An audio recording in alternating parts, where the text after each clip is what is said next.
La jueza cree que el puesto de David Sánchez solo se creó para adjudicárselo. En su auto habla del llamado rumor del hermanísimo, que es como los trabajadores se referían a la plaza que ganó el hermano del presidente del gobierno. Le parece inverosímil que en los conservatorios se supiera que el puesto era para él, antes incluso de que se publicasen las bases de la convocatoria, y que David Sánchez mantenga que se encontró la oferta de casualidad.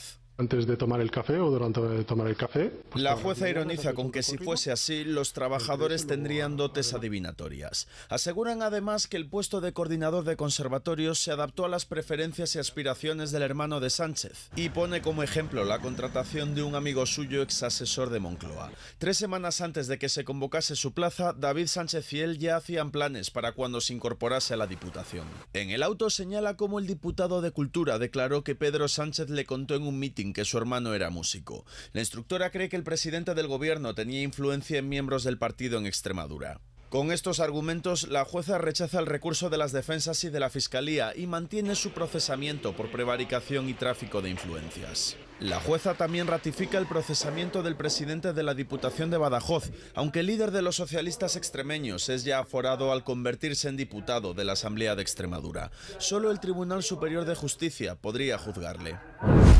Los días después de la Dana, las redes se llenaron de mentiras.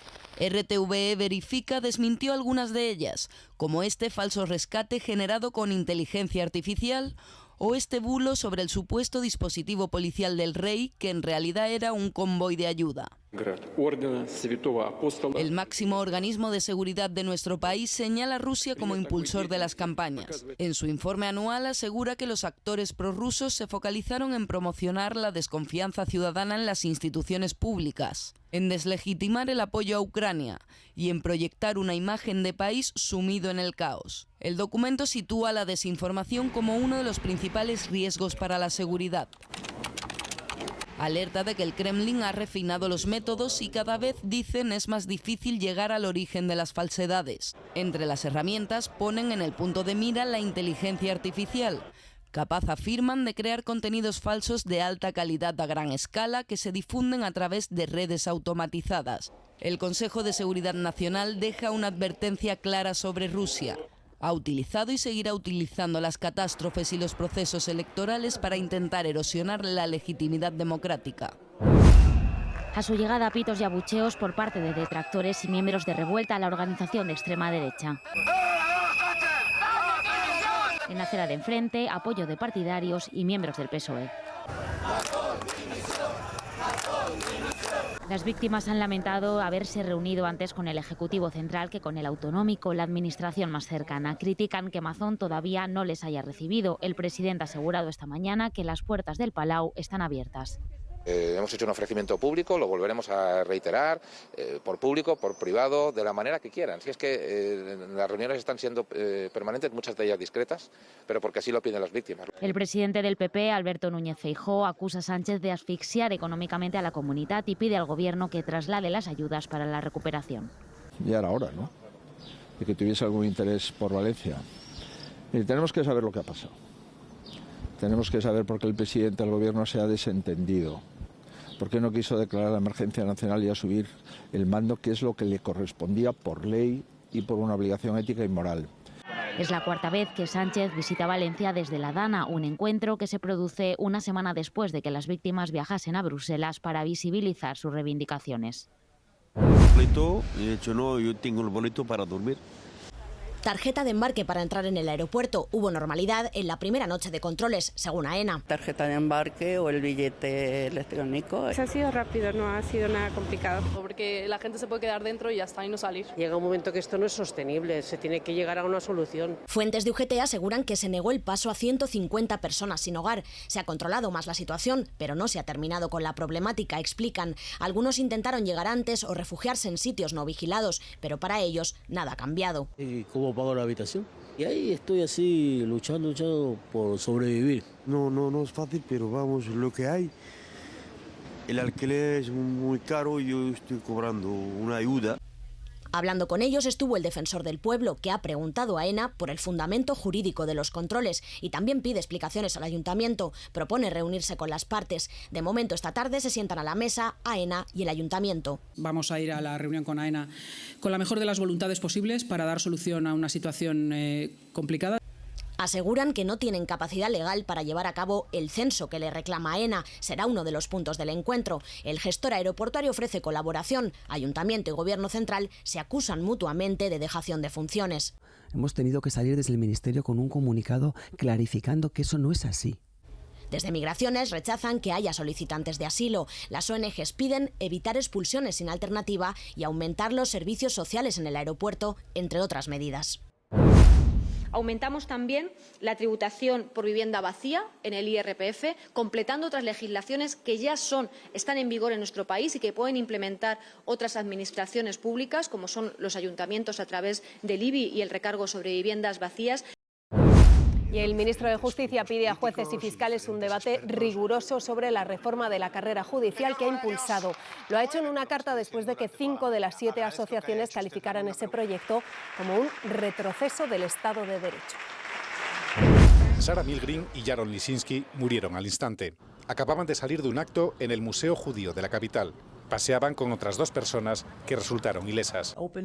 Según la policía, el autor de los disparos usó una pistola que dejó caer allí mismo. Luego se dirigió al museo. Llegó muy agitado y pedía ayuda. Pensábamos que era una víctima, dicen testigos, que relatan que luego llegó la policía y confesó el crimen a los agentes. Libertad para Palestina, gritó ya con las esposas puestas. Las autoridades lo identifican como Elías Rodríguez, de 30 años y residente en Chicago. No tiene antecedentes y tampoco la policía lo tenía en el radar. El FBI trata el crimen como posible delito de odio e investiga vínculos terroristas. La Fiscalía todavía no ha presentado cargos. El tiroteo se ha producido en una de las zonas más vigiladas de Washington. El Museo Judío está ubicado frente a las oficinas del FBI y está cerca del Capitolio y la Casa Blanca. Jaron Lisinski había nacido en Alemania y emigrado a Israel con 16 años. Su novia, Sarah Milgren, nacida en Kansas City, tenía doble nacionalidad israelí y estadounidense. Ambos trabajaban en la Embajada de Israel en asuntos de política internacional. El embajador de Israel ante la ONU dice que el crimen nace de las críticas a la ofensiva de Israel en Gaza, que el gobierno israelí califica de antisemitas. Los primeros sacos de harina se han recogido con urgencia. Son solo unos pocos, pero el 90% de la población en Gaza depende de ellos para poder comer y han pasado más de 2 meses y medio desde que entró el último. 29 niños y ancianos han muerto de hambre solo en las últimas 48 horas. UNICEF advierte de que el tiempo se acaba para otras miles de personas que están en situación crítica. De momento han entrado unos 200 camiones y el contenido de 90 se estaría distribuyendo ya. Netanyahu insiste en que seguirá adelante hasta que controle todo el enclave. Su objetivo es dejar una zona estéril, ha dicho, en el sur, donde se podrá refugiar la población y recibir la ayuda humanitaria. Hoy ha ordenado la evacuación hacia esa zona de 14 barrios más, así que por enésima vez cientos de palestinos han sido desplazados. En la misma rueda de prensa ha reconocido por primera vez que permitió que se transfirieran fondos desde Qatar a Hamás, unos 30 millones de dólares mensuales. Siempre ha dicho que esa posibilidad era ridícula, así que enseguida los periodistas le han preguntado por qué. Porque queríamos mantener divididos a Hamás y a la Autoridad Nacional Palestina, ha dicho. Y ha asegurado que ese dinero no se usó para costear los atentados del 7 de octubre. Dar la espalda a lo que estamos viendo en Gaza. Una retransmisión en directo de un genocidio. Coinciden en el gobierno intolerable, pero la respuesta de España para sumar insuficiente. Hay que romper y llamar a consultas al embajador de Israel. Hay que sancionar a Israel. Lo hemos hecho con Rusia. Más pasos pide, pero por ahora el ministro de Exteriores, que está en Washington, no ha anunciado cambios y allí ha conocido el asesinato de los 2 empleados de la embajada israelí. Condena rotunda, escribe. La violencia hay que condenarla siempre y, por supuesto, la condenamos en todo caso y en todo momento. Le pone voz la ministra de Igualdad, que añade: lamentablemente la violencia genera violencia y la violencia que Israel está imprimiendo es tan brutal. Está claro que la respuesta de Israel no es mesurada, dice hoy Feijóo, aunque evita pedir revisar los acuerdos comerciales con Israel. La Unión Europea, que haga lo que considere oportuno. Yo no estoy sentado en el Consejo. Sí eleva algo el tono contra Netanyahu. El gobierno actual de Israel está siendo absolutamente desproporcionado y han de finalizar ya la actividad militar contra la población civil. Es un disparate. Lo dice después de estas palabras de Semper ayer. Israel tiene derecho a defenderse sin duda alguna, lo que no tiene derecho es a cometer las atrocidades que está cometiendo Netanyahu. Cuando se salió de la línea que hasta entonces había llevado el PP. Lejos, muy lejos de la condena a Israel está Ayuso, que la izquierda denuncie un genocidio. Su problema es el de siempre, antisemitismo. Lo llama así antisemitismo y se lo reprocha a la oposición. Usted ha decidido ser la infiltrada de Netanyahu. Complicidad es lo que mejor define, dicen, la actitud de Ayuso.